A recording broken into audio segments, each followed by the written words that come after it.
हरे हरे राम राम राम हरे हरे। हरे कृष्णा। वसुदेव सुतं देवं कंस चाणूरमर्दनं देवकी परमानंदं कृष्णं वंदे जगद्गुरुं। आप सभी वैष्णव जनों के चरणों में दंडवत प्रणाम। हरे कृष्णा। तो भगवत गीता के 6 अध्याय हम लोग श्रवण कर चुके हैं। कुल 18 अध्याय हैं, जिसके 3 भाग हम कर सकते हैं, षटक बोलते हैं इनको। पहला 1 से 6 अध्याय जो हैं, इसको कर्म प्रधान षटक कहा। कर्म प्रधान का मतलब इसमें कर्म की मुख्यता है, ज्ञान और भक्ति नहीं है, ऐसा नहीं कहा। ज्ञान और भक्ति हमेशा रहेंगे। 7 से 12 का जो अब हम षटक ले रहे हैं, इसको भक्ति प्रधान षटक कहा, यानी इसमें भक्ति की मुख्यता है। भक्ति यानी जो हृदय का भाव है। कर्म ये नीचे, भक्ति ये ज्ञान 13 से 18। तो सबसे पहले भगवान ज्ञान की चर्चा करते हैं कर्म योग के षटक में, फिर कर्म की विस्तार से चर्चा करते हैं, कर्म योग और ज्ञान योग को पैरेलल चलाते हैं 6वें अध्याय तक। भक्ति की चर्चा सहसा नहीं की जा सकती। हम भी अपने घर में कितना सोना है, कितने प्लॉट है, कागज कहाँ छुपे हुए हैं उसके, ये सहसा किसी को बताते नहीं। कई लोग तो अपनी पत्नी को भी नहीं बताते हैं। ऐसे ही भक्ति जो है, ये भगवान के हृदय का भाव है, बहुत गुह्यतम भाव है। जो अर्जुन जैसा लिसनर हो सामने, सखा हो, तब वो भाव प्रकट होता है। ऐसे प्रकट नहीं होता ऐसे कि भाई कोई क्वेश्चन पूछ लिया और आंसर दे दिया, ऐसा नहीं है। अब भगवान उस भक्ति की तरफ ले जाने वाले हैं, और ये भक्ति बड़ी अद्भुत है। ये ऐसी टेक्निक है, इतनी सरल है कि कई बार तो विश्वास नहीं होता कि अरे इतनी सरल है क्या भक्ति, हम तो कुछ और ही समझ के बैठे थे। क्योंकि भगवान इतने करुणावान हैं, उनका स्वभाव ऐसा है। हमें तो लगता है हम साधन के दम पे पहुंचेंगे। सभी को ये गलतफहमी है हम सबको कि हम कुछ करेंगे तो पहुंचेंगे, लेकिन हम मूल बात को छोड़ देते हैं। क्या मूल बात है? कि हम जैसे भी हैं, हम भगवान को प्रिय हैं। यदि हम इस बात को पकड़ के फिर साधन करें तो बहुत लिफ्ट की गति से जाएंगे हम। जैसे मैं एक उदाहरण दूं, मां को अपना बच्चा कब ज्यादा प्रिय होता है? जब वो गोरा दिखता है तब होता है।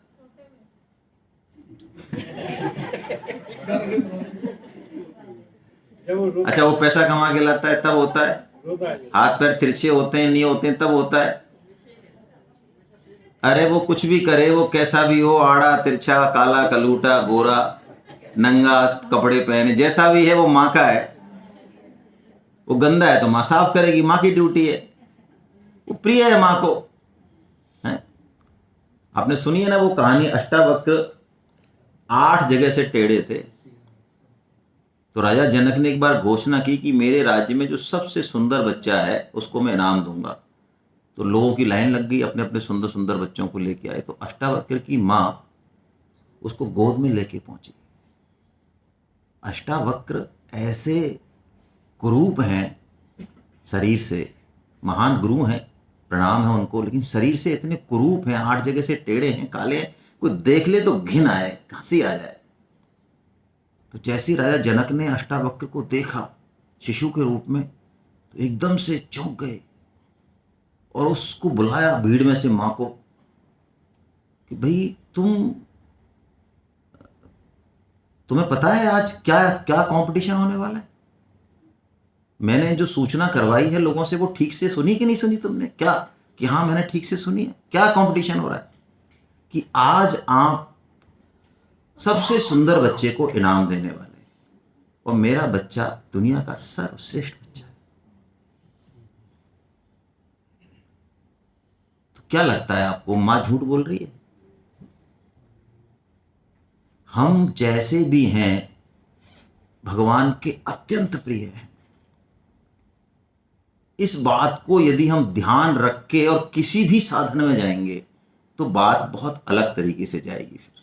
लेकिन हम भगवान की कृपा को तो समझे ना, और साधन पे कूदा कूदी करते रहें कि हम कर्म योग जानते हैं और हम ज्ञान योग जानते हैं और हम फलाना, हम तो शुभ कर्म करते हैं, हम तो सत्कर्म करते हैं जी, सारे घर के बल बदल डालेंगे हम।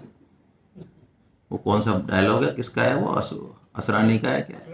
हम शुभ कर्मों के और परोपकार के दम पे जो है पूरे समाज को चेंज कर देंगे। हम बैठ के माला करने वाले लोग नहीं है फर्जी। तो ये शुभ कर्म और परोपकार करने वाले कोरोना काल में घंटी बजाने पे भी बाहर नहीं आते थे।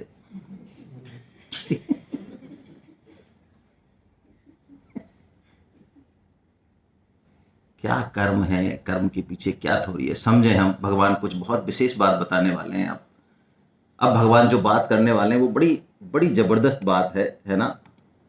कोई नहीं, देखते हैं इसको तो, जैसा भी है ये 7वां अध्याय है, ज्ञान विज्ञान योग। अब तक भगवान ने बार बार ये कहा कि निष्काम होके काम करो, निष्काम होके, कामना मत रखो। लेकिन भाई वास्तव में पूछा जाए तो क्या हम कोई भी काम बिना कामना के करते हैं क्या? काम तो पीछे करते हैं, पहले हमको फल पे निगाह रहती है। भाई क्या हमको क्या मिलेगा इसमें भाई साहब, ये बताओ आप। लेकिन देखिए ये कामना है क्या चीज। कामना, यदि हम सिर्फ और सिर्फ अपने सुख की बात करें, इस शरीर को सुख देना चाहें बस, तो ये कामना है।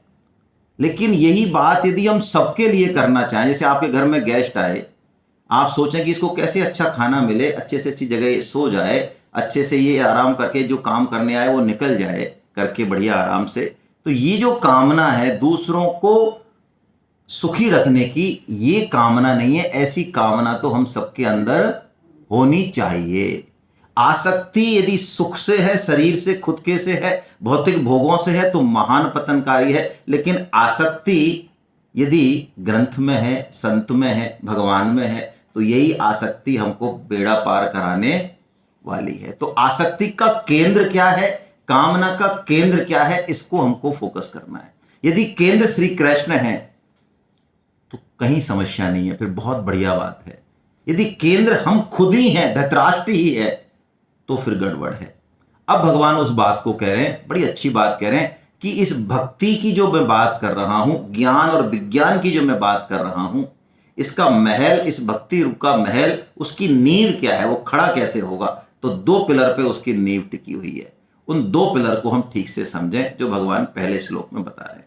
क्या है वो 2 पिलर? हम भक्ति तो करते हैं लेकिन इन 2 पिलर के बारे में हमको पता नहीं है। तो भक्ति है क्या ये भी जाने, और ये पिलर क्या है ये भी समझें। आइए श्लोक का वाचन कर लें।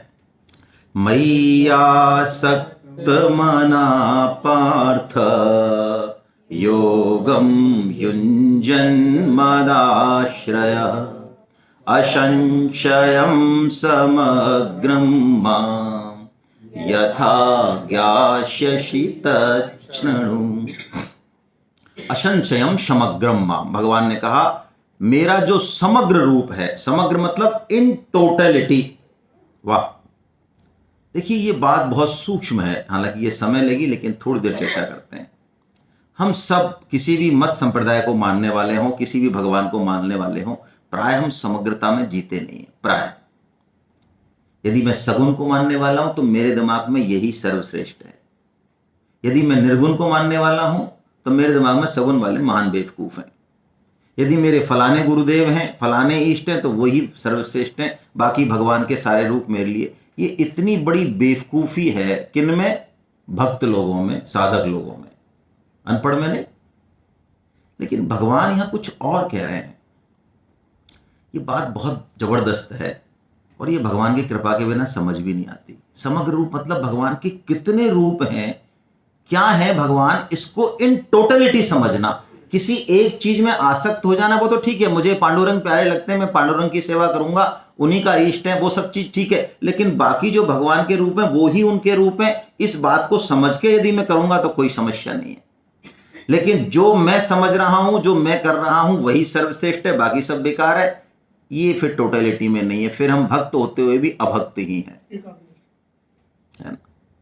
जैसे मैं सर से बात करूं, सर आपका क्या शुभ नाम है? मेरा आकर्ष आकर्ष आकर्ष जी। अब देखिए, आकर्ष जी के मैं आपको रूप बताता हूं। आकर्ष जी यहाँ पे प्रोफेसर हैं, यहाँ ये प्रोफेसर हैं, बच्चे डरते हैं इनसे, पढ़ाते हैं, जब बड़ा शानदार पढ़ाते हैं। सुबह जॉगिंग पे जाते हैं, उस समय अलग ट्रैक में होते हैं ये, है ना। मीटिंग लेते हैं अपने एचओडी के रूप में, तब अलग होते हैं। और जब ये घर जाते हैं तो इनका बेटा या इनका पोता कहता है कि दादू आज तुम मन कर रहा है, जरा घोड़ा बनो यार आप, है ना।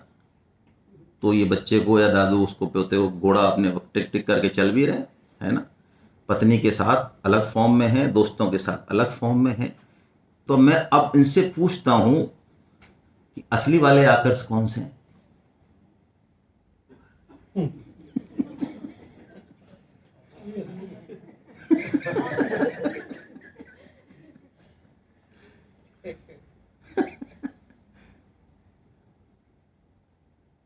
जब हम बैंक में जाते हैं ना, बैंक में, तो चेक को एक तो शब्दों में लिखाते हैं और एक किस में लिखाते हैं?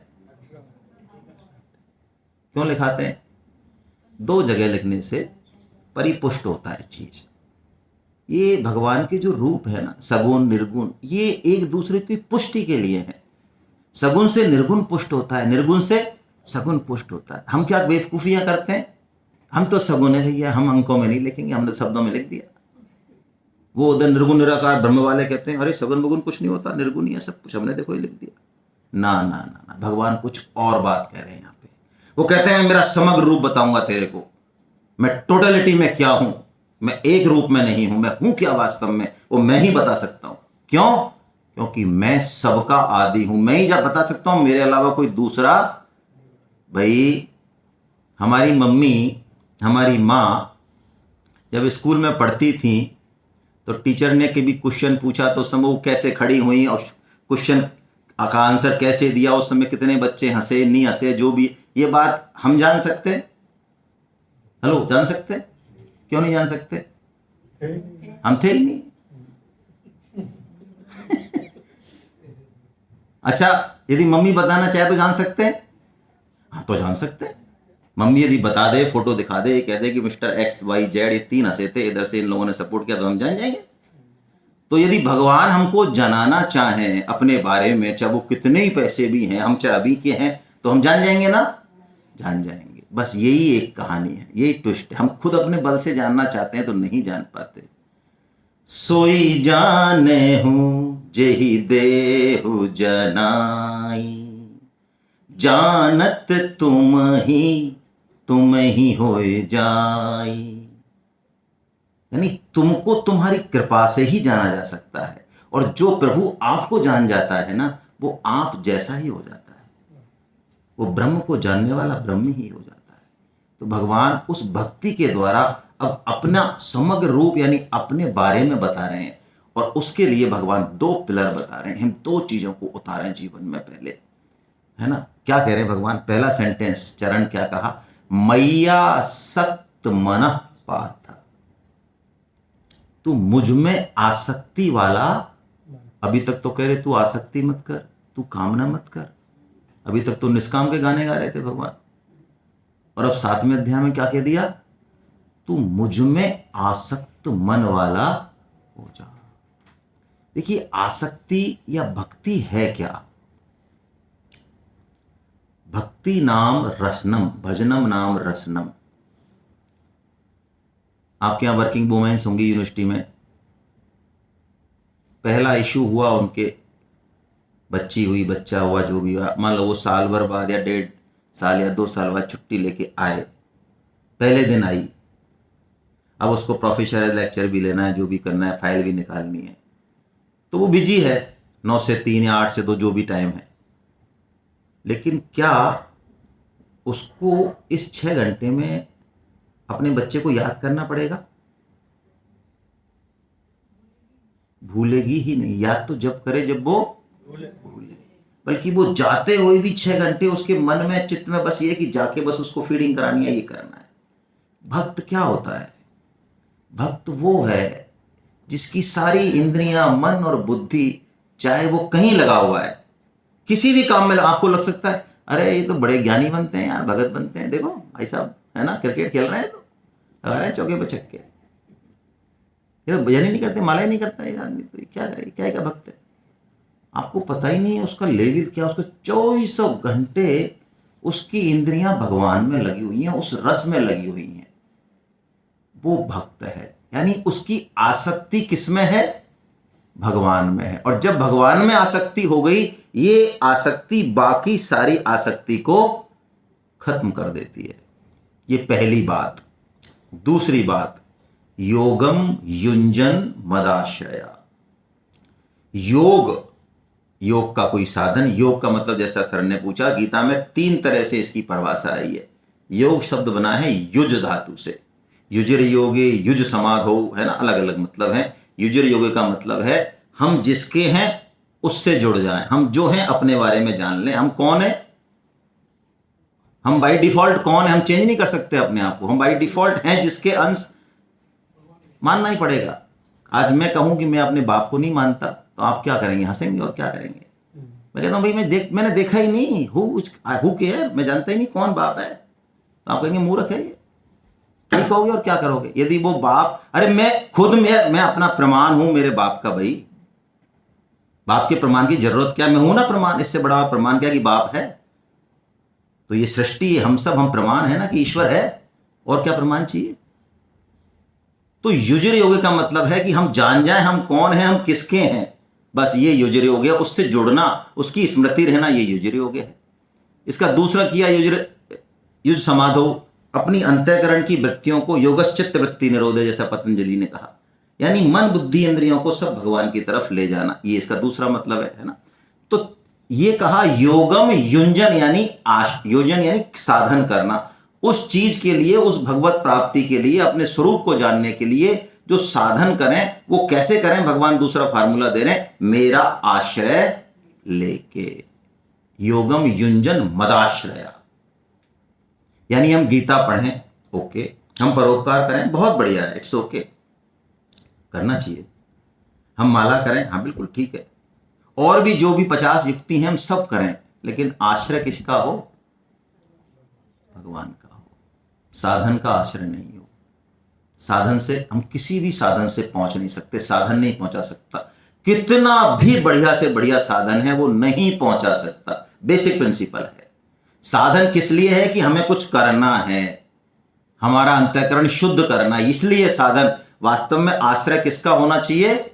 भगवान का। यदि ये 2 चीजें होंगी तो भगवान कह रहे हैं फिर तू मेरे समग्र रूप को जानेगा, जिसको कि मैं अब आगे बताने वाला हूं। क्या बता रहे हैं भगवान समग्र रूप में? कौन से श्लोक हैं? बस मैंने भी कर दिया गड़बड़, चलिए कोई बात नहीं। कैसे होगा सर? व्यू बोर्ड को करो, ऊपर व्यू बोर्ड है ना, हाँ तो उसको क्लिक करो। कर दिया। अरे वाह यार, आप तो बड़े, हाँ चलिए देखिए अब भगवान क्या बात करें, बड़ी जबरदस्त बात करें, धमाका कर दिया भगवान ने यहाँ पे। जिस बुद्धि के दम पे हम इस दुनिया को नापने चले ना, अब भगवान, यदि आप थोड़े बहुत भी अपनी बुद्धि पे जोर लगाएंगे, पढ़े लिखे मानते हैं अपने आप को, तो देखिए क्या कह रहे हैं भगवान। भगवान 2 विभाग कर रहे हैं इस संसार के, इस सृष्टि के। क्या कह रहे हैं उनको? अब टर्म बदल रहे हैं भगवान। अब तक तो कहा जड़ और चेतन, या देह देही, शरीर और शरीरी, ऐसा कहा। अब भगवान ने कुछ कॉइन दूसरे वर्ड कर दिए। क्या कह दिया? परा और अपरा। देखिए मैं क्या कह रहा हूं, भगवान ने कहा, ऊपर का श्लोक देख रहे हैं हम हिंदी में, क्षितिजल पावक गगन समीरा, पढ़ा हुआ है, ये 5 महाभूत, 5 + 3 और बोले भगवान ने, मन बुद्धि और, इनको क्या कहा भगवान ने? ये क्या है? जड़ है कि चेतन है? वाह, जड़ है। बुद्धि को क्या बताया भगवान ने? जड़। मन को क्या बताया? और अहंकार, अहंकार क्या होता है? अहंकार क्या चीज है? ये सबसे सूक्ष्म है, इसलिए इस पे थोड़ी चर्चा करनी जरूरी है। अभी हम जो कुछ करते हैं ना, वो सब अहंकार के बेस पे ही करते हैं फिलहाल, तो उससे ऊपर है बेस तो, लेकिन हम मानते अहम को ही है। अहम क्या? जो अभी हम अपने आप को मानते हैं वो अहम है। बुद्धि का भी प्रेरक है, बुद्धि का भी मालिक है, ये बड़ी खतरनाक चीज है ये अहम। यदि आप अहमता में परिवर्तन कर लें, अहम को ठीक ठीक पहचान जाए, तो भक्ति ऐसे हो जाती है लिफ्ट की तरह। मैं आपसे पूछता हूं, सर आपका क्या नाम है? अंकित जी, आप कितनी माला करते हो कि आपका नाम अंकित है रोजाना? तो आपको भूलता नहीं है आपका नाम? ये कहते हैं मैं तो नहीं भूलता। कभी डाउट नहीं होता यार मेरा नाम अंकित है कि क्या है? ऐसे नहीं होता। और आप माला करने वालों से पूछो, उनको भगवान कितने याद रहते हैं। समझिए आप बात। आप एक माला करते नहीं, लेकिन आप कभी नहीं भूलते कि मैं अंकित हूं। हम 10 माला करते हैं, 20 माला करते हैं, लेकिन हमें भगवान याद नहीं रहते। अच्छा, आप स्त्रियों को पुरुषों को भी डाउट होता है? याद करते रहते होंगे बार बार। अच्छा, ऐसा याद भी नहीं करते हो? समझिए आप, बहुत जबरदस्त चीज है ये जो भगवान कह रहे हैं। ये अहम जो है ना, ये इतना स्ट्रांग है कि जो हमने मान लिया, इन्होंने मान लिया कि मेरा नाम क्या है, कोई डाउट है? कोई डाउट नहीं, बस तो खत्म खत्म। अब आप याद करें ना करें, सोते भी रहेंगे ना, मैं आवाज दूंगा अंकित, तो ये नहीं उठेंगे, यही उठेंगे। यानी मन बुद्धि उस समय जा चुके हैं, किसमें? इनएक्टिवेट हो चुके हैं। उस समय भी अंकित अहम जगा हुआ है, वो लगा है, उठा उठा के लेके आएगा आपको। जिस दिन हमने ये मान लिया कि हम भगवान के हैं, हम इस संसार के नहीं हैं, आप मान लें बहुत आगे पहुंच गए हम उसी काम से। बस भजनों का भजन है ये, सबसे ऊंचा भजन है। हम सोचें कि हम परोपकार के दम पे, माला के दम पे और चीजों, हाँ ये ठीक है, करने बुराई नहीं हो रही है, इनकी बुराई नहीं हो रही है, लेकिन ये सीढ़ियां नहीं है। असली लिफ्ट है कौन सी? अहम में परिवर्तन की। कौन? मैं कौन हूं? मैं भगवान का हूं। बस फिर काम हो गया। तो भगवान ने लेकिन अहम को भी जड़ बता दिया, यानी अहम से भी परे कोई चीज है जो अहम को भी ताकत दे रहा है। अहम बुद्धि को दे रहा है, बुद्धि मन को दे रही है, मन इंद्रियों को दे रहा है, बाकी महाभूत हैं, लेकिन अहम से भी परे कोई बात है, ओहो, तो उस पे काम करना है। भगवान कह रहे हैं ये जड़ भी मैं ही हूं, और इससे परे जो है वो भी कौन है? वो भी मैं ही हूं। वो कौन है? वो नीचे बताया भगवान ने, कहा अपरा प्रकृति से भिन्न, यानी इन 8 से भिन्न एक मेरी परा प्रकृति, यानी चेतन प्रकृति, यानी हम। भगवान कहते हैं उस चेतन प्रकृति वो भी मैं ही हूं, लेकिन उस चेतन ने किया क्या? जड़ को धारण कर लिया। प्रश्न आया था, इनका आया था, किसका आया था? धारण करने से क्या मतलब है? चेतन को जड़ से कोई लेना देना नहीं है, लेकिन उसने उसकी आवश्यकता अपने लिए मान ली, और मान ली तो जब इसमें चेंज हुआ, जो कि होना ही है इसमें तो चेंज, तो इसने उसका चेंज किसमें मान लिया? अपने में। तो इसके चेंज से ये अपना चेंज मान रहा है, इसके मरने से अपना मरना मान रहा है, इसके जन्मने से अपना। ये तो नहीं कह रहा कि मैं तेरा हूं। भाई आपकी तिजोरी में, तिजोरी तो होगी आप में से किसी के पास, होगी तो भी बताएंगे थोड़ी आप। हाँ तो चलिए, है तो पुराने जमाने की पड़ी होगी, पिताजी वगैरह देखे होंगे। तो तिजोरी में मान लो आपके कोई सोने के गहने रखें, आपको पता होगा, मुझे मत बताओ, ईंट रखी है सोने की, या कोई गिड्डी रखी है 2-2 हज़ार की, तो कभी कान लगा के सुनना आप तिजोरी पे, उसमें से आवाज आती है कि मैं तेरी हूं, मैं तेरी हूं, मैं तेरी हूं। आती है ना? इन्होंने सुना है, कह रहे नहीं आती। आप भी तो उनको किसने माना भाई? अपना किसने माना? हमने माना। तो जिसने माना, छोड़ने की जिम्मेदारी किसकी है? अच्छा, छोड़ने का मतलब वो छोड़ते, जैसे हमने कहा हमने छोड़ दिया तेरे में आसक्ति, तो वो चली जाएंगी क्या? उठ के जाएंगी? रहेंगी? कोई नहीं। लेकिन हमने आसक्ति यदि छोड़ दी, बात बदल जाएगी। देखिए, हम रिजर्वेशन, हम बॉम्बे जाएं, कहीं भी जाएं, हम ठीक है रिजर्वेशन भी कराएंगे, हमें पता है ये सीट है हमारी है, टेक केयर करेंगे, लेकिन क्या उसकी याद आती है हमें छोड़ने के बाद? यार बहुत अच्छी बर्थ थी भाई, मजा आ गया यार, बम्बई में जो काम करने हैं वो तो मत करो, पहले उस बर्थ को याद करो। ऐसा करते हैं क्या हम? लेकिन संसार में हम सब यही करते हैं। ये जो शरीर मिला हमको, ये भी मिला, परिवार मिला, गाड़ी घोड़े पद जो भी मिला, ये सब सदुपयोग करने के लिए मिला है। वो सदुपयोग कैसे करें, क्या करना है वो पूछें, वो तो ठीक प्रश्न है। लेकिन बीमारी ये लगी हुई है कि बस मरे हुए इसी में 40-25, इसी में जन्मेंगे इसी में मरेंगे। भगवान कह रहे हैं ये दोनों मेरे हैं, मेरे, परा भी मेरा और अपरा भी मेरा, तेरा कोई लेना देना नहीं है इनसे, भगवान मना कर रहे हैं। अब लेकिन भगवान कह रहे तूने इनसे संबंध मान लिया। धारण करने का मतलब है संबंध मानना, इसी को माया कहते हैं। माया, माया मतलब मैं और मोर तोरते माया, ये मेरा और तेरा माया है ना। सब भगवान का है सब कुछ, ये सब कुछ हमको मिला सिस्टम के लिए। तो भगवान ने कहा ये जो मेरी माया है ना, मेरी माया क्या है, भगवान ने क्या शब्द इस्तेमाल किया, मेरी माया। और हम इसको किसकी माया मानते हैं, अपनी मानते हैं बस। तो दूसरे की चीज को यदि अपनी मानोगे तो क्या होगी, पिटाई होगी। तो वही पिटाई हो रही है हमारी जगत में भाई। भगवान कह रहे हैं ये जितना भी सब कुछ दिख रहा है, तेरे को परिवार दिया, पत्नी दी, पति दिया, गाड़ी घोड़े दिया, ये सब तेरे को दिया, ये मेरा है भाई, मेरा है, मेरे पास ही आएगा। आज तेरे को दिया थोड़े टाइम बिंग के लिए, बाकी तो होना तो मेरे पास ही है। तो यदि हम इसको भगवान का माने और हमको दिया हुआ माने और फिर इसका सदुपयोग करें तो कहीं कोई समस्या नहीं आएगी। लेकिन हम करते क्या है, इसको क्या मान लेते हैं, अपना मान लेते हैं बस। तो यही सारी गड़बड़ है, परमानेंट मान लेते हैं। भगवान कह रहे हैं इसीलिए तेरी पिटाई होती है, इससे पार पाना बड़ा कठिन है। तो कठिन है तो महाराज हम क्या करें, फिर फंस गए हम तो, कि नहीं इलाज बताया भगवान ने। क्या कहा, मामेव ये प्रपद्यन्ते माया मेताम, जो मेरी शरण आ जाता है केवल, यानी अपनी जो भूल है ना उसको हम मिटा दें। ये सब कुछ हमको भगवान ने दिया, मिला हमको हमारे प्रारब्ध के अनुसार, लेकिन ये हमारा नहीं है, हमारे पास रहने वाला नहीं है।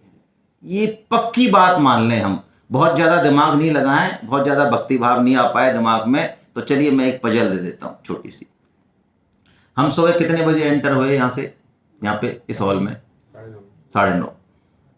तो अब हमारे पास भगवान करे हम सब 100 को क्रॉस करें, 100 साल जिए हम सब, है ना। और 100 के बाद भी और 10-20 का $100 लगाए। तो ऐसा लगा मुझे शकल देख के मजा नहीं आया 100 में आने वालों को, इसलिए बोला मैंने 10-20 का। अभी मैं 70 कह दूंगा तो मेरी पिटाई करेंगे सब। चलिए 100 का रखते हैं, शास्त्र ने 100 की बात कही। तो भाई 100 साल जिए या जो जितना भी जीना, 100 तो हम कहते हैं जिसकी उम्र है जितनी है। तो जितनी उम्र है उस पर हम डिस्कस नहीं करते हैं, 20 है, 30 है, 50 है, जितनी भी हो। लेकिन उस उम्र में अभी हमारे 9 से अब बज गए 4 या 5, तो ये 8 घंटे कम हुए कि नहीं हुए, ये तो मानते हैं ना। बस तो यही जागृति रखनी है। यदि ये जागृति रही तो हर क्षण का सदुपयोग हो जाएगा, फिर बात बन जाएगी। फिर आप गलत ट्रैक पर नहीं जा सकते। भगवान वही उपाय बता रहे, मम माया प्रपद्य माया मेताम, वो माया को मेरी को पार कर जाएगा। भगवान की शरण, स्वामी जी बड़ा अच्छा उदाहरण देते हैं कि मछुआरा जब जाल फेंकता है ना, तो जाल फेंकता है तो वो जाल, बड़ी बड़ी मछली फंस जाती है, लेकिन जो छोटी मछली जो मछुआरे के पैर के पास आ जाती हैं, वो उस जाल में, वो जाल स्टार्ट ही वहां से होता है। तो जो भगवान की तरफ चल जाएगा ना, वो उस माया में फंसने वाला नहीं है। यही तरीका माया से बचने का, बाकी और किसी तरीके से नहीं। तो जो भगवान की तरफ चलते हैं वो 4 भक्त बताए भगवान ने, 4 तरह के भक्त हैं भगवान की तरफ। लोग पैसे के लिए भी जाते हैं, भगवान कहते हैं बहुत बढ़िया है, चलो कोई बात नहीं, लेकिन वो पैसा सिर्फ किससे चाहते हैं, केवल और केवल, और भगवान ना दें तो साईं बाबा के चले जाए। हम लोग यही करते हैं, हम भक्त नहीं है फिर। हाँ, पैसा भी चाहिए, यश भी चाहिए, तो किससे मांगे, मर जाएंगे, मिट जाएंगे, लेकिन भगवान के अलावा और कहीं नहीं जाएंगे। यदि ये भाव है तो पैसा चाहने वाला भी भगवान का क्या कहलाएगा, ध्रुव जी ने भगवान से क्या मांगा, भक्ति मांगी, राज्य मांगा, भक्ति नहीं मांगी ध्रुव जी ने। तो ध्रुव जी को क्या कहते हैं, भक्ति कहते हैं ना। तो वो भगवान का अर्थार्थी भक्त। नीचे की लाइन पढ़े, तीसरा। सबसे पहले आर्तो भक्त, 4 तरह के भक्त है। आर्थ मतलब वैसे भगवान को याद करे चाहे नहीं करे, लेकिन जब संकट पड़ता है तो सबसे ज्यादा वो सिर्फ और सिर्फ किससे सहायता चाहता है, भगवान से चाहता है। वो आर्त भक्त है। जिज्ञासु भगवान से ही समाधान चाहता है। मैं तो गीता से ही समाधान चाहता हूं, भगवान श्री कृष्ण से ही प्रश्न पूछूंगा, जैसे अर्जुन, परीक्षित जी। अर्थार्थी जो पैसा चाहता है, और ज्ञानी भक्त यानी जिसको कुछ चाहिए नहीं, ये सबसे ऊंचा भक्त है। चारों भक्तों में सबसे ऊंचा भक्त है वो कौन सा है? वो ज्ञानी है। भगवान इसके लिए बिकने को तैयार खड़े हैं।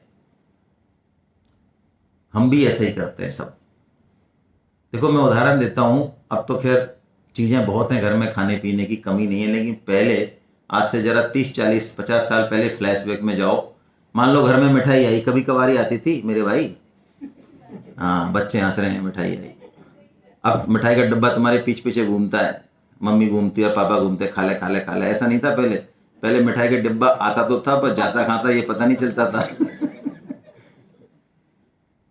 तो मिठाई आई या फ्रूट्स आए मान लो घर में, तो 4 भाई हैं, तो 3 तो झपट्टा मार प्रतियोगिता में शामिल होने के लिए खड़े ही हैं। चौथा जो है माँ की कोई काम करने, माँ की आज्ञा से बाहर गया हुआ है। तो अब बताओ, वो 3 को तो माँ दे देगी जो देना है उनका हिस्सा विस्सा, तो चौथे को कुछ मिलेगा कि नहीं मिलेगा? ज्यादा मिलेगा, ज्यादा। वो ऐसा है, वो यहाँ पे भी हो तो भी झपट्टा मार प्रतियोगिता में नहीं है। अब ठीक है, माँ है, दे देगी, जो देगी देगा, संतोषी जीव है, बढ़िया, माँ का काम कर रहा है बस। अब क्या मिलना है और क्या नहीं मिलना है वो देखी जाएगी। तो उसको ज्यादा मिलने वाला है या कम मिलने वाला है, बस। तो ये ज्ञानी भक्त कुछ ऐसे ही होते हैं। भगवान इनके पीछे पीछे घूमते, ये भगवान से कुछ नहीं मांगते, भगवान ही ध्यान रखते हैं इनका, है ना। ये ऐसे ज्ञानी भक्त हैं। लेकिन भगवान कह रहे हैं कुछ लोग ऐसे होते हैं जो देवताओं की पूजा करते हैं। क्यों? क्योंकि देवता उनकी कामनाओं की पूर्ति कर देते हैं। बेटा चाहिए, अरे तो भगवान श्री कृष्ण के पास थोड़ी है, फलाने देवता की पूजा करो, ऐसे ऐसे व्रत रखो, उपवास रखो, मिलता है, तो हम लग जाते हैं उधर ही। ये कामनाओं की जो पूर्ति के लिए हम देवताओं की आराधना करते हैं, ये पतनकारी है। क्यों पतनकारी है? कारण समझें। देवता बाउंड हैं भगवान के नियमों से। क्या नियम है इनका? कि किसी भी देवता की यदि हम सही सिस्टम से पूजा करेंगे तो देवता उस चीज को हमको देंगे, उसको प्राप्त करने के बाद चाहे हमारा नुकसान हो चाहे फायदा। लेकिन भगवान उस चीज को हमको तभी देंगे यदि हम भगवान से मांगेंगे, जबकि उस चीज के प्राप्त करने से हमारा क्या होने वाला है? पहली बात। दूसरी बात, देवता लिमिटेड पावर वाले हैं। आप पीडब्ल्यूडी में जाएं कि भाई साहब हमको वो एक इंजेक्शन लगवाना है यार, है ना, एजेंट साहब एक्शन साहब को तो लगा देंगे। वो ये हमारे पास क्यों आया भैया? तो वहाँ जाओ मेडिकल वाले के पास है, या पीएचडी वाले के पास जाए, हमको रोड बनवानी है हमारी कॉलोनी में, भाई सीसी रोड बना देगा वो कहाँ से बना देगा? ऐसी देवताओं के अलग अलग डिपार्टमेंट है, अलग अलग उनकी लिमिटेड पावर है, लेकिन उन सबका सेंट्रल चीफ ऑफ है ना, chief of the army staff कौन है? वो भगवान है। उनके पास सारे डिपार्टमेंट है, सब कुछ दे सकते हैं वो। तो भगवान ने कहा जो कामना के कारण देवताओं की पूजा करता है वो मूर्ख है। भगवान ने उसको अल्प बुद्धि वाला कहा। क्यों? उसको नियम बहुत पालन करने पड़ते हैं, समय खराब होता है और फल मिलता है, नुकसान होगा, वो नष्ट हो जाता है। फल तो देवता देंगे, वो सब नष्ट हो जाएगा। लेकिन भगवान कहते हैं कोई मेरी तरफ चलेगा तो मैं वो देना है वो तो सब दे ही दूंगा, दे ही रहा हूं, लेकिन मैं जो दूंगा उसके बाद उसको फिर किसी से और मांगने की जरूरत नहीं पड़ेगी। भगवान ने कहा अंतवंतु फलम तेसाम यदि भवति अल्पमेधसाम। अल्पमेधसाम कहा हम देवताओं का पूजन जरूर करें, भगवान सूर्य को जल चढ़ाएं, अर्घ दें, बाकी जो हमारे कुल परंपरा के देवता हैं उनका पूजन करें, लेकिन भिखमंगे ना बने उनके सामने, निष्काम भाव से करें। हमारी ड्यूटी है, हम करें भाई, इन्होंने शरीर दिया, सृष्टि चला रहे हैं, इट्स ओके, थैंक्स बोले उनको अच्छे से, लेकिन मांगे ना कुछ भी गीता के हिसाब से। यदि कामना के लिए देवताओं का पूजन किया तो भगवान ने कहा वो अल्प बुद्धि वाले, उनका पतन होगा, ऐसा भगवान ने कहा। ठीक है, तो भगवान ने अपना समग्र रूप क्या बताया कि जड़ चेतन सब कुछ मैं ही हूं। ठीक है, ये बताया। अब एक बहुत जबरदस्त बात भगवान यहां बताने वाले हैं, जो मैं कहूं आपसे पूरे दिन भर में यदि हमको एक प्रकरण कंसंट्रेट करना हो तो इस प्रकरण को हम ले सकते हैं, इस वृत्तांत को। गीता में कई ऐसे श्लोक हैं जो एक श्लोक में पूरी गीता है, यानी हमें उससे ज्यादा पचाने की जरूरत भी नहीं है, लेकिन ठीक से समझें इसके लिए पूरी गीता को पढ़ते हैं। तो भगवान देखिए यहां पे क्या बताने वाले हैं, एक बहुत जबरदस्त बात बताने वाले हैं कि हमारा जो ट्रांसफर होता है शरीर छोड़ने के बाद, यानी हम नेक्स्ट योनि में जो जाते हैं, उसका साइंस क्या है? ये ऐसी बात है जो हमें कहीं मिलेगी नहीं, स्कूलों में, किताबों में नहीं मिलेगी, लेकिन गीता इसको बहुत सरल तरीके से बताती है। और इसमें ये भी बताती है गीता कि जो हम कर्म करते हैं, कर्म, उसका हमारे स्वभाव पर, चिंतन पर, विचारों पर, और विचारों का कर्म पर, इनका आपस में क्या संबंध है। जैसे गुण कहा, स्वभाव कहा, इन सब का आपस में संबंध क्या है, ये भी गीता बताएगी। पहले तो भगवान एक जनरल रूल देते हैं। क्या रूल दे रहे हैं? कि जो मनुष्य अंत काल में भी मेरा स्मरण करेगा, शरीर छोड़ेगा, वो मुझे ही प्राप्त होगा, इसमें कोई संशय। ठीक है, तो ये तो भगवान ने लॉटरी लगा दी हमारी। अंत काल में जब हम मरेंगे तब भगवान का नाम ले देंगे और भगवान को प्राप्त हो जाएंगे। अभी तो मौज करो, अभी गीता वीता पढ़ने की जरूरत नहीं है। लेकिन देखिए भगवान अब जनरलाइज कर रहे हैं चीजें, तो भगवान ने बड़ी लॉटरी सिस्टम अब जनरलाइज कर रहे हैं। क्या कर रहे हैं? लेकिन अंत काल में जिस जिस भाव का चिंतन करते हुए तू शरीर छोड़ेगा, तू उसी उसी योनि को प्राप्त हो जाएगा। अब इसका मतलब यदि अंत समय में हमें कुत्ते का स्मरण आ गया, डॉग लवर्स, वो कहते हैं भारतीय संस्कृति तो इतनी महान है, पत्थरों की पूजा करती, फिर कुत्ते को प्यार करने में क्या दिक्कत है? हाँ, माँ बाप को चाहे प्यार करें चाहे, लेकिन कुत्ते में प्राण बसते हैं, कुत्ते में भी तो भगवान है, वहीं दिखते हैं उनको भगवान सिर्फ। तो कुत्ते में यदि प्राण बस गए, और कुत्ता चलिए पालिए, ठीक है, जहां उसकी जगह वहीं रखिए, लेकिन वो वहां से उछलता कूदता हुआ ड्राइंग बेडरूम सबको पार करता हुआ मन बुद्धि और यहां आ गया वो खोपड़ी पे, तो अंत समय में क्या चांसेस रहेंगे? कौन याद आएगा? तो क्या बनने वाले हैं? गीता कह रही है, भाई मैं नहीं कह रहा हूं, है ना। अच्छा, हमारी आसक्ति मान लो धन में है, जैसे कि हमारी होती है, बच्चों में है, पत्नी में, पति में है, और मरते समय हम हाय हाय हाय हाय करते रहे और उन्हीं के लिए रोते रहे, इनका क्या होगा, इनको कौन पालेगा, हमारा ही क्या होगा। तो क्या बनने वाले हैं हम? उसी घर में आएंगे। मनुष्य जन्म के से कर्म हुए तो मनुष्य जन्म में लेंगे, नहीं तो धन में आ सकती है तो छिपकली, चूहा, सांप, कुछ ऐसा बनेंगे। आपके घरों में कोई ऐसे कई बार जानवर होते हैं जो इधर उधर भगाने पे भी कहीं जाते नहीं है, तो उनको हमको साष्टांग दंडवत करनी चाहिए। कौन है वो?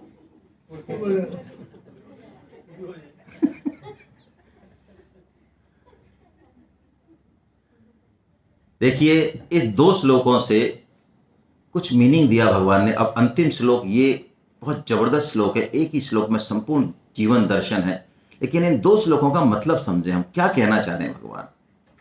हम जैसा हमारा चिंतन कर्म करने का स्वभाव अभी है, जहां जहां हमारा विचार है, बहुत ज्यादा चांसेज हैं कि हम अंत समय में भी वही याद करने वाले हैं। और इससे भी एक जोरदार बात, यदि हमने पाप कर्म किए हैं, कोई ऐसा कर्म किया, निषिद्ध कर्म करते हैं हम, तो बहुत ज्यादा चांसेज है कि अंत समय में हमें वही याद आए। क्यों? ऐसा क्यों? वो तो हमने 1-2 बार ही किया, और शुभ कर्म तो हमने बहुत किए, तो वो क्यों नहीं याद आ रहा है? यही क्यों याद आ रहा है 20 साल पहले का? देखिए, पाप कर्म करते समय जितने कॉशस हम होते हैं, मन बुद्धि चित्त हमारा जितना एकाग्र होता है ना, कोई देख ना ले, और माला करते हुए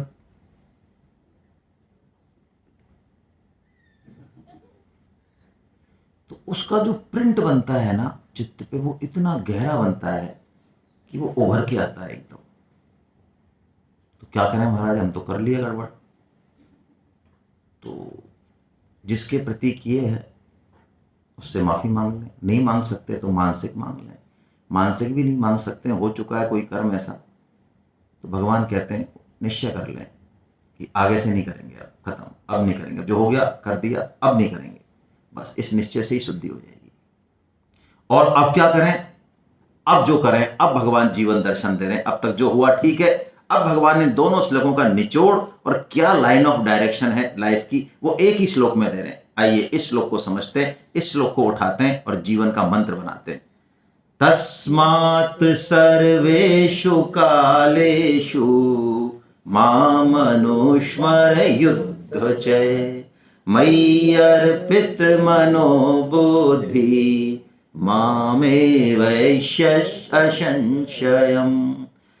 तस्मात् इसलिए, इन दोनों श्लोकों का भगवान ने जो अर्थ समझाया, इसलिए अब तू तस्मात् सर्वेषु कालेषु, 24 घंटे, सर्वेषु कालेषु मतलब मां मनुष्मर, भगवान ने कहा तू मुझे याद कर, मेरा स्मरण कर। स्मरण नहीं कहा, भगवान ने कहा अनुस्मरण। अनुस्मरण मतलब स्मरण के पीछे स्मरण, लगातार। संभव है क्या? और कहते हैं भगवान युद्ध च, और क्या कर, युद्ध भी कर भाई। अब अर्जुन के सामने तो युद्ध खड़ा है, हमारे सामने कोई युद्ध है क्या? अरे डेली का युद्ध है। सुबह से उठते हैं जब से ही, टिफिन तैयार करना है, मास्टर जी को ऑफिस भेजना है, नवा धोवा के जैसे भी है राजी करके, है ना। ये कम है क्या? घर में है तो अफंड ही अफंड है। हम अपने आप में कम समस्याएं क्या? तो माता बहनों के लिए, पुरुषों के लिए भी कई तरह के फफूंद हैं। सुबह से शाम तक युद्ध ही तो है। बच्चों को अपना जीवन चाहिए, आगे पता नहीं कहाँ जाना है, कैसे युद्ध ही युद्ध है, चारों तरफ रोजाना का युद्ध है। तो भगवान कह रहे हैं तू मुझे भी स्मरण कर और कर भाई, अपना काम भी करना है, जीवन युद्ध है, करना है, अच्छे से करना है। दोनों काम एक साथ कर। दोनों काम एक साथ कैसे होंगे महाराज? अब आपको याद करें कि युद्ध करें हैं? ये माला ले लें आपके हाथ में, फिर हम काम कब करेंगे? बहुत मुश्किल काम है ये तो। आप कहीं ध्यान करते रहे राम राम राम राम राम राम राम। अच्छा, आप में से 4 व्हीलर चलाना तो सब लोग जानते होंगे, हैं? तो शुरू में जब 4 व्हीलर आप चलाते हो तो देखते हो कौन सा गियर, फिर आपका उस समय मान लो मोबाइल बजे तो आप मोबाइल उठा लेते हो। तो सामने वाला दोस्त कहता है तेरे को 3 कॉल किए, हमने एक का जवाब नहीं देते। तो वो कहता है मैं तो भैया गियर देख रही थी नीचे, दूसरा तीसरा तेरा मोबाइल देखती तो गियर गाड़ी ठुक जाती मेरी इतने में। तो मोबाइल में बात कर सकते हो क्या गियर बदलते हुए? और बाद में क्या करते हो? बाद में पुलिस वाला बड़े बड़े बोर्ड लगाता है, विशल हो जाता है, भाई साहब देखो यार ड्राइविंग करते हुए मोबाइल नहीं चलाना आपको। मानते हैं बात? हाँ ठीक है, कितने गज का है? 400 गज का है। हाँ नहीं तो थोड़ी रेट ठीक कर दे यार, ले ले, है ना। दूसरा, तीसरा, चौथा, 5वां, है ना, चल रहा है। मां मनुष्मर युद्ध च। जिस दिन इस जीवन का लक्ष्य डिसाइड हो गया, कोई स्पार्क लाइफ में आ गया, हालांकि वो स्पार्क आसानी से आता नहीं है, प्रतिकूल परिस्थिति से आता है, लेकिन भगवान की कृपा से भी आता है। आ ही सकता है, नहीं तो हम यहाँ नहीं होते, सुनते भी नहीं इतना। जिस दिन जीवन में वो स्पार्क आ गया ना कि इसका कोई टारगेट है, वो अचीव करना है, काम सब करेंगे, शुभ कर्म करेंगे, तो ऑटोमेटिक एक जागृति रहती है हमेशा। बस अनुस्मरण और युद्ध च। सबकॉन्शियस माइंड में वो अनुस्मरण हमेशा चलता है। जरूरी नहीं है कि हम मुंह से, मन से, बानी से, वो चलता रहता है, ऑटोमेटिक चलता है। जैसे मैंने 2-3 उदाहरण दिए। आप कभी नहीं भूलते कि मेरा नाम ये, आप कभी नहीं भूलते कि मैं स्त्री हूं या पुरुष हूं, ये अहमता में बैठे हों। ऐसे ही ये अनुस्मरण अहमता का सवाल है। जिस दिन ये हो गया ऑटोमेटिक चलेगा। भगवान ने कहा ये जीवन दर्शन है, हम ऐसे जिए। अब हर काम साधक 24 घंटे साधक होता है। वो आधा घंटे का साधक नहीं होता कि बस 2x2 का बनवाया, ठाकुर जी मां विराजमान किए, पंडितनाथ जी सुबह शाम छोटे मोटे मारे, छीटे बीटे, बस प्रभु अब बैठे रहो, अब हम असली काम करें। हाँ, शाम को देखेंगे आपको, आप में लग रहेंगे कि 24 घंटे यार। ये तो ठीक है, कर रहे हैं अच्छी बात है, नहीं करें जो भी है। 24 घंटे का साधक होता है, 24 आवर्स। कोई भी काम करेगा वो ऊपर से भारी तौर से, अंदर उसका वही तार चलता है, वही तार चलता है। और ये संभव है, संभव है तभी भगवान ने कहा, बिल्कुल संभव है ना। और अब भगवान ये कह रहे हैं कि मानो अंत समय में जो बताया योग भ्रष्ट का प्रकरण, वो योग भ्रष्ट का प्रकरण वो कैसे जाता है, उसके 2 रूट बता रहे हैं। बस छोटी सी बात है, ज़्यादा समय नहीं लेंगे इसमें। दो रूट बता रहे भगवान, दो मार्ग हैं, जिसको कि एक तो कहा शुक्ल मार्ग, एक कहा कृष्ण मार्ग। कृष्ण का मतलब काला, अंधेरा, अज्ञान से मतलब है यहाँ पे, है ना। शुक्ल का मतलब ज्ञान का उजाला, प्रकाश, सूर्य का मार्ग, ये इधर चंद्रमा का मार्ग, ऐसा कहा। तो एक ज्ञान के मार्ग में, दिन के उजाले में जो जाते हैं, भगवान कहते हैं वो लौट के नहीं आते, वो चले जाते हैं, मिल जाते हैं मेरे कोई। लेकिन जो इस मार्ग से जाते हैं वो लौट के आते। दो ही मार्ग हैं, लेकिन इसका मतलब दिन और रात मत समझ लेना। ऐसा मत मान लेना कि दिन में मरने वाले और एकादशी को जाने वाले और वृंदावन में मरने वाले और काशी, उससे कोई लेना देना नहीं है। गीता ऐसी बातें नहीं करती है। आप इस किताब में देखेंगे तो कबीर जी का उदाहरण है। कबीर जी पूरी जिंदगी काशी में रहे, हाँ, काशी में गए और काशी में मरने वालों की मुक्ति होती है, ऐसा शास्त्रों में लिखा हुआ है। लेकिन वो मुक्ति कैसे होती है ये नहीं समझते लोग। तो इस मिथक को तोड़ने के लिए कबीर जी अंत समय में काशी छोड़ के मगहर गए। मगहर पास में ही है। मगहर में ये मिथक है कि मगहर में जो मरेगा वो घोर नरकों में जाएगा, लेकिन कबीर जी ने ये दिखा दिया दुनिया को कि काशी में मरने वाला हो चाहे मगहर में मरने वाला हो, जो भगवान को प्राप्त होता है वो भगवान के स्मरण से प्राप्त होता है, भगवान की ताकत से, भगवान के नाम से प्राप्त होता है। मैं भगवान के शरणागत हूं तो मैं काशी में मरूं चाहे मगहर में मरूं, मैं भगवान को ही प्राप्त होऊंगा। और जो भगवान की शरण नहीं है वो काशी में मर के भी मुक्ति नहीं हो सकती उसकी, वो नरक में जाएगा। तो ये बात भगवान ने यहां कही और इस अध्याय का जो है भगवान ने पटाक्षेप किया। मैंने बहुत शॉर्ट में लिए हैं ये। अब राज विद्या, राजगुह्य योग, ये आज का अंतिम अध्याय। आपका इन दो अध्यायों से कोई प्रश्न हो तो वो हम कर लें।